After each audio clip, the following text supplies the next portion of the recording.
Welcome to learner. ఈరోజు మనం భారతదేశంలో విడాకుల చట్టాల్లో ల్యాండ్ మార్క్ కేసు అయిన అమర్దీప్ సింగ్ వర్సెస్ అరవింద్ కౌర్ కేసు గురించి ఈ వీడియోలో మనం తెలుసుకుందాం.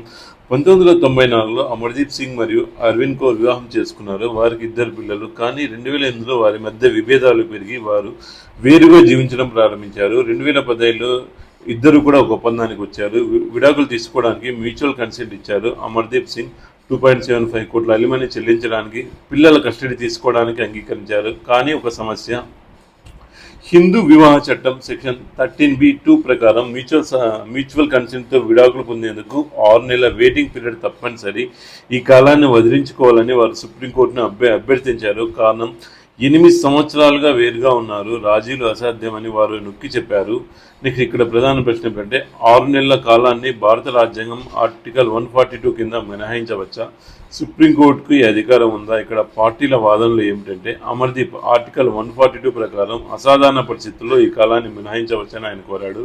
అరవింద్ వచ్చేసి వివాహం పూర్తిగా విచ్ఛిన్నమైంది, 6 నెలల కాలాన్ని వేచి ఉండడానికి అర్థం లేదని ఆమె సపోర్ట్ చేశారు. నెక్స్ట్ సుప్రీంకోర్టు ఏమన్నదంటే 6 నెలల పీరియడ్ మ్యాండేటరీ కాదు, కేవలం డైరెక్టరీ మాత్రమే అని చెప్పింది. కోర్టు ఈ కాలాన్ని మినహాయించే అధికారం ఉందని పేర్కొంది, కానీ కొన్ని షరతులతో. సెక్షన్ 13B(1) ప్రకారం 1 సంవత్సరం విడిగా జీవించినట్లుగా నిరూపించాలి.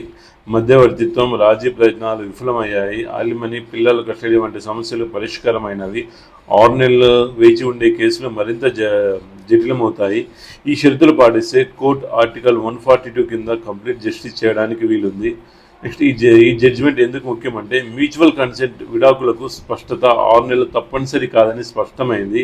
కఠినమైన నియమాలకు బదులు వ్యక్తిగత పరిస్థితులకు పరిగణలోకి తీసుకోవాలని కోర్టు డిస్కషన్ తెచ్చింది. నెక్స్ట్ వివాహం మరమ్మత్తు కాని స్థితిలో ఉంటే చట్టం వారి బాధను పెంచకూడదని సుప్రీంకోర్టు స్పష్టం చేసింది. ఇది భారతీయ కుటుంబ న్యాయంలో ఒక టర్నింగ్ పాయింట్గా మనం చెప్పవచ్చు.